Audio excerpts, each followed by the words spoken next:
Hi Tony, welcome to the press conference. These are questions from the media. Yep. The first question is obviously the big one. How unlucky is the result today?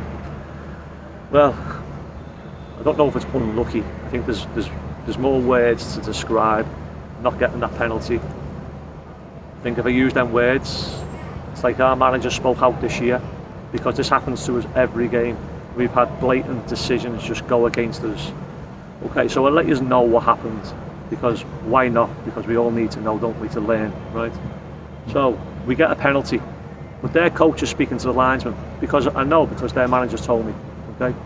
And their coach tells the linesman what to do, and the linesman instructs the referee that it's no pen, purely from their coach. Now, one, that should be illegal, and two, the linesman should be making his own decisions up.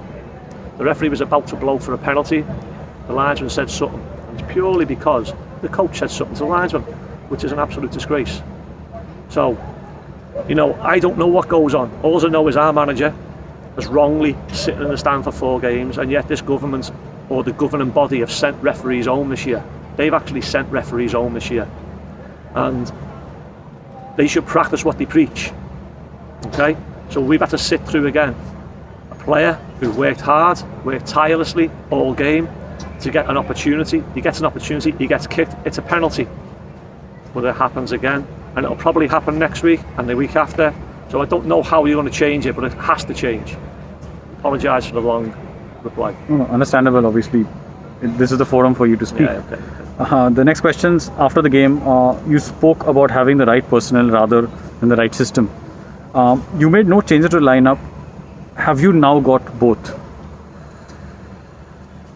We took this job over, and we had, in the UK, we had maybe 2 weeks to recruit players to come to India. Okay, lots of clubs have been recruiting for weeks and months, years for this season. We had 2 weeks to recruit a foreign player. Now, we never recruited any Indian player. We never seen any Indian player. Then we went into isolation. Then we had 2 weeks before the first game.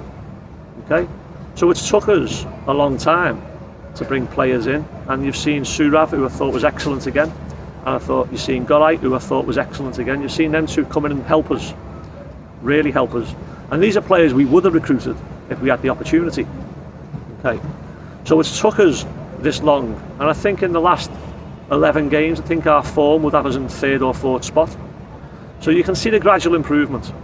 Okay, but things do take time. And if, as I said to you, the first 2 weeks, it's tough. It would be tough for anyone, especially for a new club, or should I say, a new league you're going in, a new ISL, and then there's a new management coming in. So we've had to work with the players we had. We sent all 50% of them after giving them opportunities. Now the last 2 were brought in. They've took their opportunities easily with both hands. So let's hope he can stay. The next question is about Bright. Of course, He scored today. Bright scores after a month. Has the attacking arsenal come on its own now, about as a unit? Yeah, I think when you build a team, it naturally will come. You know, you build from the back, you build through midfield, and you will create more, and the team get more confident. So I think as a team, we're just more of a team. If you watch us now, we're more of a team, and we all know Bright's a superb player. We have other superb players, but Bright is a special player. And, you know, he will get more chances, and the team will get more chances, and he will pick more points up. But that's purely because the team's improving as a whole. Was it hard to digest the way you conceded the goal at the very end, leading the match? Yeah, it's tough, isn't it? I mean, to concede right at the end, when, you know, the opposition, I thought we dominated the second half. I thought we were always in control.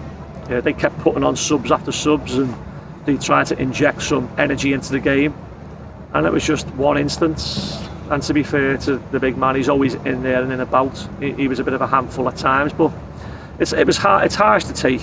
It's harsh to take. But in the short time that the manager, myself, and the other staff have worked with our players, you know, it shows that we're not a million miles away from competing with all the top 1, 2, 3, and 4. The next question. Is the playoff essentially out of reach now with this loss? I think it's tough, isn't it? I think we have to win tonight. I mean, we have 3 games left, don't we? I think we can get to 26 points. Is that right? That's right. So I don't know. You know, obviously teams have to lose around us. All I know is the team needs to finish the season as a team and keep staying together and working hard and having an identity, because in the long run, you know, this club's been here for over 100 years, well, it's over 100 years, and this club needs to be for another 100 years. So we have to build a team that it can grow on for years and create memories for all the new fans across India. So this is the start. So hopefully we can finish with a team this season, and hopefully then we can build on that team for next year and the years on. The last question, obviously, it's about Saurav Das. Is there any update on him? No, he's got a tight hamstring. We took him off purely for that. The boys got through a lot of work in the last 2 days, in the last 2 games. I'm really impressed with him. I really am impressed with him. The manager's really impressed with him. The coaching staff are all impressed with him. We will only analyse him tomorrow, next couple of days, and there's not much I can really say on that because we don't really know yet.